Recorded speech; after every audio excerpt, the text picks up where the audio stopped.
Kementerian Perdagangan telah menerbitkan Peraturan Menteri Perdagangan Nomor 19 Tahun 2026 tentang perdagangan melalui sistem elektronik.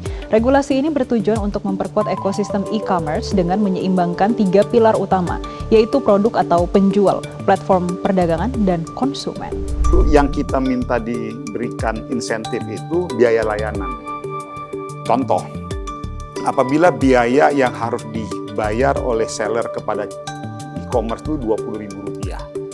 Biasanya rata-rata biaya layanannya aja itu sekitar 40-50%. 50-60% biaya promosi. Nah, jadi kalau misalnya Rp20.000 berarti biaya layanan itu kurang lebih Rp10.000. Nah, kita minta ada insentif bagi pengusaha mikro dan kecil, wajib diberikan insentif diskon 50%. Bukan berupa promo ya, kan ada juga tuh promo yang tergantung hari raya segala macam. Enggak, ini berlaku permanen. Berarti langsung di sistem si Halo, ini dia Raksa Insight. Saya Hardy Hermawan, dan jika kita simak dalam beberapa pekan terakhir, ruang digital Indonesia rasanya sangat-sangat riuh. Kita membuka video pendek atau narasi-narasi berita, kita akan menemukan narasi yang terus-menerus berulang, terus-menerus disampaikan dan dinyatakan bahwa seolah-olah marketplace mencekik pedagang. Seolah-olah biaya admin disebut terlalu tinggi dan muncul seruan agar para seller, para pedagang yang biasa menggunakan marketplace untuk melakukan eksodus massal meninggalkan platform digital.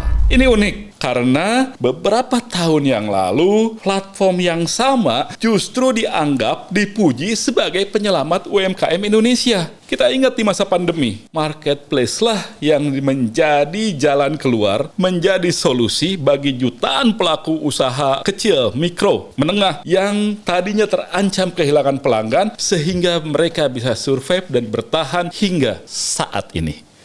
Platform digital memang luar biasa. Mereka bisa membuka akses pasar yang sebelumnya tidak pernah bisa dibayangkan. Seorang pedagang dari Garut, Jawa Barat misalnya bisa menjual produk mereka sampai ke Makassar, sampai ke Manado, sampai ke Papua. Seorang pengusaha kecil dari Madiun, Jawa Timur bisa menjangkau ke Batam, bisa menjangkau sampai ke Ambon, bisa menjangkau ke banyak tempat di Indonesia. Banyak usaha rumahan yang tadinya hanya berdagang level RT berubah statusnya menjadi pedagang dengan skala penjualan sampai tingkat nasional. Semuanya memang bisa dimungkinkan dengan adanya platform digital. Tapi hari ini narasi itu berubah. Seakan-akan platform digital ini mengalami degradasi dari yang tadinya dianggap pahlawan menjadi seakan-akan penjahat. Apa sebenarnya yang terjadi?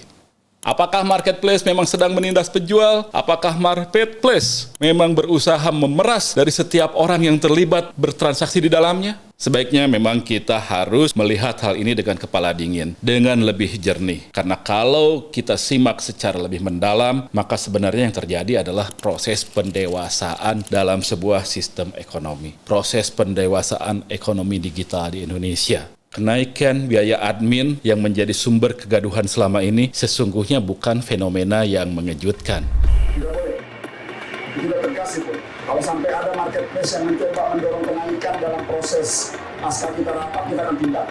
Apabila ada market-market digital, marketplace yang tidak berkontribusi, yang tidak berpihak kepada kepentingan pengusaha UMKM, kami Kementerian UMKM akan tutup media digital ini. Toh, selama bertahun-tahun, kita tahu, Anda semua juga pasti tahu bahwa ekonomi digital di Indonesia hidup dari bakar duit, hidup dari dana investor. Perusahaan teknologi berlomba-lomba memberikan gimmick, memberikan diskon, memberikan gratis ongkir, cashback, dan lain sebagainya. Insentif-insentif yang banyak sekali untuk memanjakan konsumen maupun penjual demi meyakinkan ekosistem yang mereka bangun bisa tetap hidup. Tapi waktu terus berjalan, ekonomi terus bergulir. Tak ada bisnis yang selamanya bisa hidup dari bakar duit. Tak ada bisnis yang selamanya bisa bertahan dari pendanaan investor. Pada satu titik, setiap bisnis harus hidup dari nilai tambah yang bisa mereka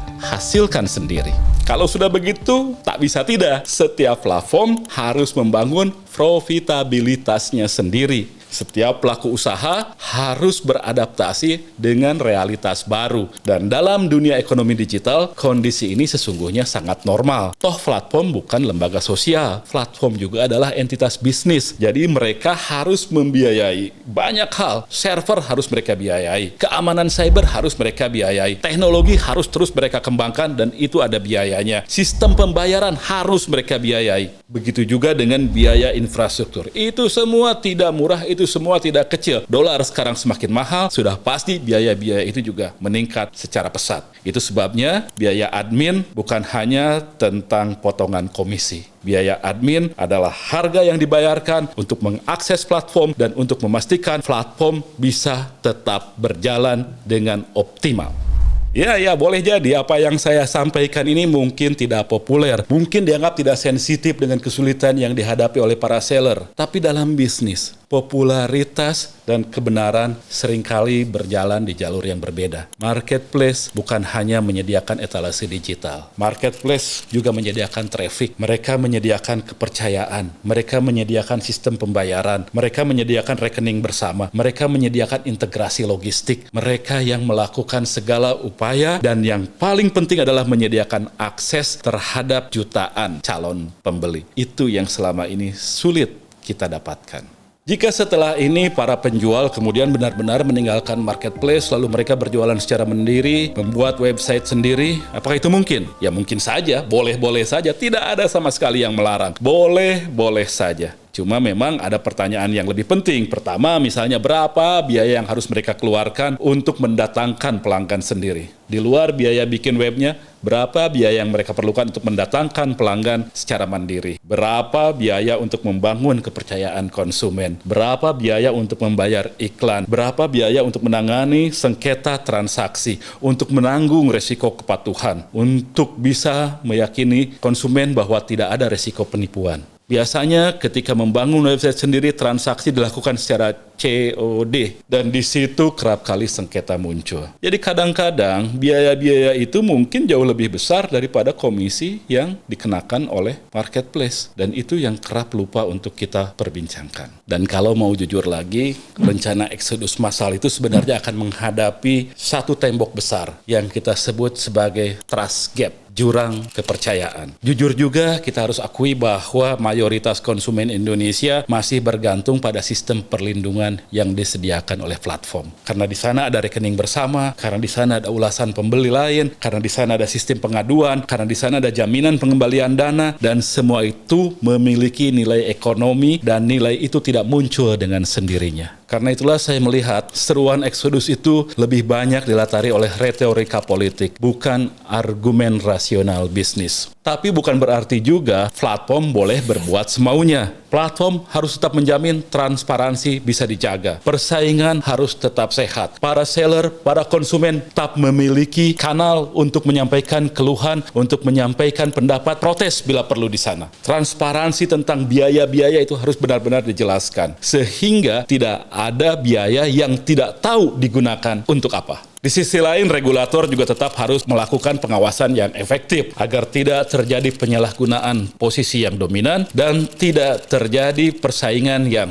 tidak sehat. Cuma pengawasan berbeda dengan intervensi berlebihan. Regulasi yang terlalu populis seringkali melahirkan masalah baru. Bahkan ketika harga dipaksa dan tarif ditentukan secara artifisial, maka yang terjadi bukanlah efisiensi, melainkan distorsi. Jadi come on, yang sedang kita saksikan hari ini sebetulnya adalah proses pendewasaan maturasi dalam ekosistem ekonomi digital. Sebuah fase ketika ekosistem digital kita harus mulai belajar hidup mandiri, hidup dari nilai lebih yang mereka hasilkan sendiri, bukan lagi hidup dari bakar uang atau subsidi investor. Saya Hardi Hermawan. Sampai jumpa.